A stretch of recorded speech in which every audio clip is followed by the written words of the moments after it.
Il y a quelques mois de cela, j'avais réalisé une vidéo sur le manga dans l'optique de le mettre davantage en lumière afin qu'un maximum de monde puisse le découvrir, un manga ayant eu du mal à trouver son public en France, en partie dû à une communication douteuse et bien trop silencieuse autour du titre de la part de l'éditeur. Suite à cela, la licence fut réduite en point mort, sans que l'on ait aucune nouvelle de la date de sortie d'un quelconque nouveau tome, mais aujourd'hui je ne suis pas là pour jeter la pierre sur quiconque, mais bel et bien pour savourer le retour de la série en France. Le succès de l'anime de Demon Slayer a été tellement grand que les éditions Panini se sont enfin décidées à reprendre la licence du manga en main, et ce, avec la manière.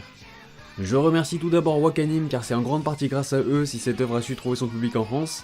Merci aussi à ceux qui étaient présents pour soutenir l'œuvre pendant qu'elle en avait le plus besoin, et bien sûr merci à Panini pour ce superbe retour en force.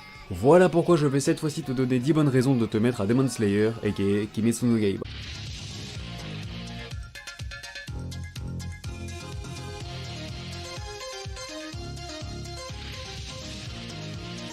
Mais avant ça, générique.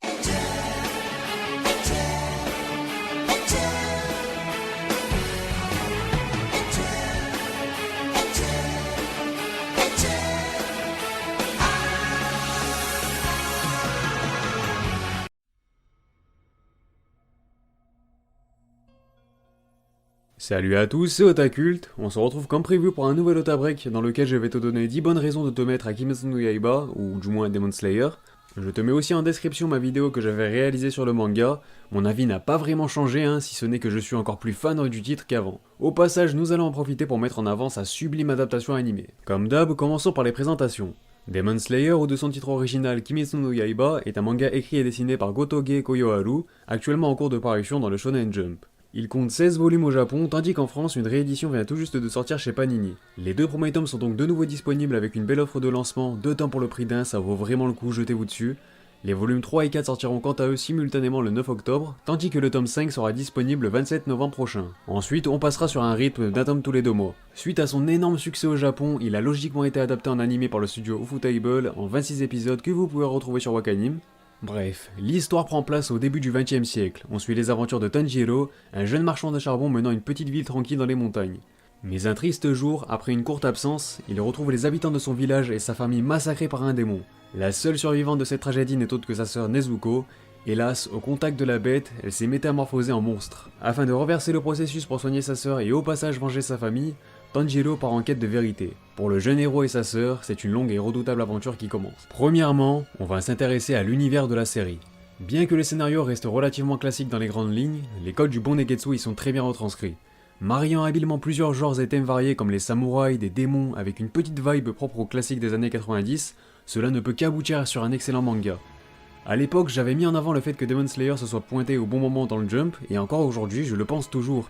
Il n'y a pas deux séries comme celle-ci dans le Jump, et il faut toujours un petit manga proposant des combats de sabreurs spectaculaires. Ajoutez à cela ce petit côté dark fantasy, un univers dont les décors sont très japonais, avec en prime une rapide mise en place du contexte de l'histoire, tu ne peux qu'accrocher d'entrée de jeu au délire.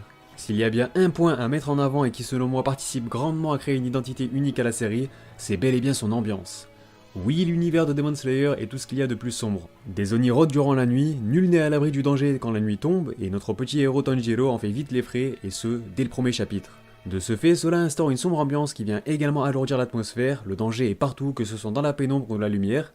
Aucune censure ne vient briser cette ambiance lourde, le sang et la violence sont donc de mise, ce qui renforce la cruauté des oni et l'aura terrifiante qu'ils dégagent. Des villages entièrement repas de sang, des corps déchiquetés, une cruelle réalité dans laquelle évoluent les protagonistes au quotidien.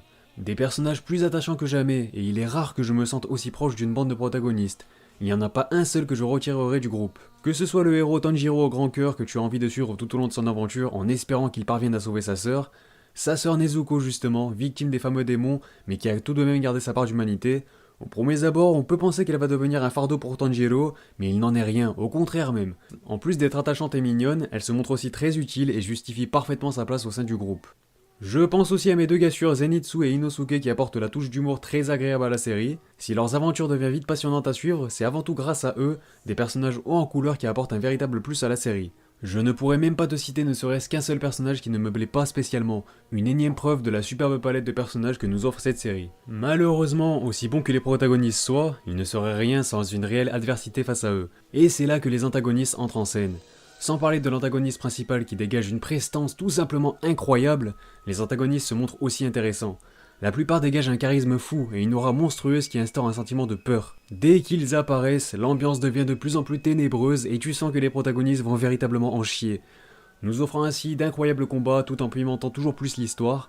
Et à l'instar des protagonistes, chacun d'eux a un vécu déjà bien marqué avant même que l'histoire ne débute, de quoi les densifier convenablement et leur apporter davantage d'épaisseur. Mais si l'histoire est aussi captivante, c'est aussi parce que le rythme instauré par l'auteur est juste incroyable. Les temps morts sont très rares et quand ils pointent le bout de leur nez, c'est essentiellement pour faire retomber l'intensité de façon humoristique, permettant ainsi aux lecteurs et aux spectateurs de souffler tout en s'attachant aux personnages dans leur quotidien.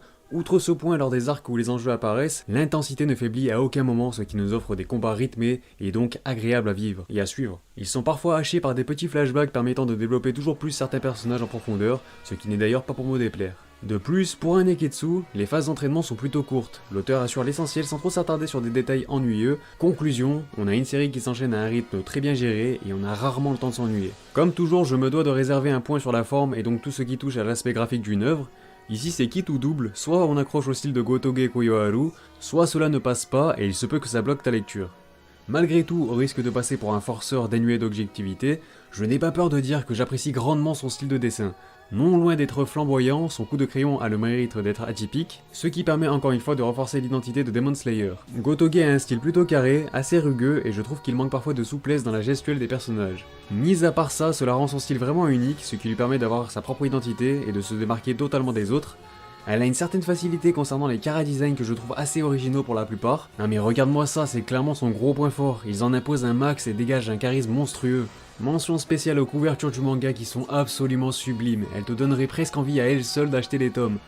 Et je rajouterais même que parfois sous certains angles, les chorégraphies des combats me rappellent ceux de Bleach. Voilà, vous savez que je suis un gros fan de Bleach, donc si je dis ça c'est que ça envoie du lourd. Ajoutez à cela que ça ne va qu'en s'améliorant au fil des tomes, c'est très plaisant. On va maintenant passer à l'animé et c'est très simple, en plus d'avoir une excellente animation quasiment à tous les niveaux, l'animé de Demon Slayer parvient à sublimer le manga.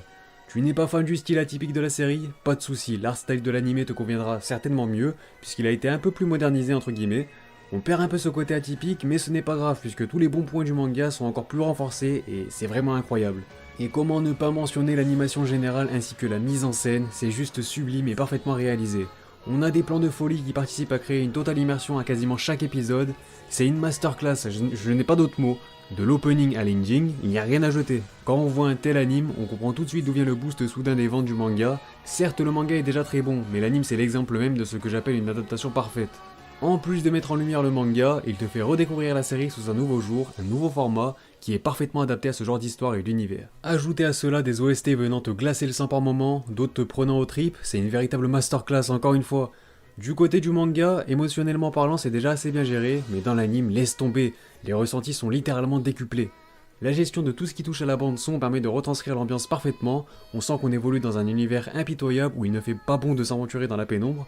Dans l'anime on a bien plus l'impression d'évoluer sous une atmosphère éprouvante, personnellement je suis littéralement fasciné à chaque épisode, l'ambiance est à la fois chaleureuse et ténébreuse. C'est particulier mais une chose est sûre, on ne s'ennuie pas et on ne voit pas les minutes passer. Quelques mots sur l'opening quand même, sans doute mon opening préféré de l'année, il claque aussi bien visuellement que musicalement, et je serais presque désolé de vous l'avoir ravagé avec un détournement déjà gravé dans l'histoire. Il m'entraîne au bout de la nuit, les rôdeurs de la nuit. Putain, ça fait combien de temps qu'il pleut là? Mention spéciale à l'ending aussi pour son petit côté apaisant, ça fait vraiment du bien de finir sur ce genre de douceur quand tu prends des claques à chaque putain d'épisode, sérieux. Revenons sur l'œuvre en elle-même avec un point que je trouve tout aussi pertinent à mettre en avant, Demon Slayer est une série qui ne s'étalera pas.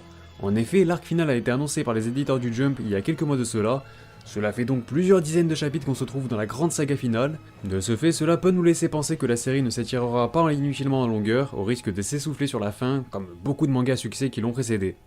Alors on ne sait pas quand ça se finira non plus, mais je trouve que c'est une bonne nouvelle que l'auteur pense déjà à sa fin, cela nous prouve qu'elle sait où aller, elle a un point A et un point B, maintenant il ne lui reste plus qu'à continuer à nous vendre du rêve avant de sortir par la grande porte. Si tu n'es toujours pas convaincu, ce 10e et dernier point me fera office de coup de grâce. Demon Slayer s'est tout simplement imposé comme l'un des principaux piliers du Shonen Jump. On parle de la série qui a le plus de top 1 en 2019 pour le moment, oui c'est plus que One Piece, une série qui est toujours ou presque systématiquement présente sur le podium. Pourtant il y a de la concurrence entre les One Piece, The Promised Neverland, My Hero Academia, IQ, Dr. Stone et j'en passe, c'est qu'il mérite bien sa place. On peut aussi mettre en avant ses ventes excellentes, c'est clairement son année et il se pourrait même qu'il s'invite dans le top 3 des mangas les plus vendus de l'année à ce rythme-là. Le top 4 semble en tout cas logiquement à sa portée. 2019 c'est l'année de Demon Slayer, ce serait vraiment dommage de passer à côté d'un titre aussi excellent. Que ce soit l'anime ou le manga, je te le recommande plus que jamais. Ayons foi en Panini, ils reviennent en force avec des idées, une réelle com, et je peux vous assurer que cette fois-ci c'est la bonne pour Demon Slayer. Pour vous dire, ils m'ont même contacté pour promouvoir la série, chose que je faisais déjà et que je comptais encore faire, donc ça tombe bien. J'en profite pour les remercier encore. Bref, sur ce la vidéo est terminée, n'hésitez pas à me donner votre avis sur celle-ci et Demon Slayer dans les commentaires. J'ai été présent pour soutenir l'œuvre quand elle était au plus mal, content de voir qu'elle soit enfin parvenue à trouver son public, un succès amplement mérité. N'hésitez pas à vous abonner si ce n'est pas déjà fait pour ne pas manquer les prochains épisodes. La prochaine fois on lancera un nouveau format d'Otabreak en mettant en avant un autre magazine que le Shonen Jump. Vous pouvez également me retrouver sur mes réseaux sociaux, à savoir Twitter, Insta, Utip et le Discord de la chaîne. Vous avez accès à tout ça dans la description, vous le savez. En tout cas j'espère que cette vidéo vous a plu, en attendant portez-vous bien, et moi je vous dis, on se reverra.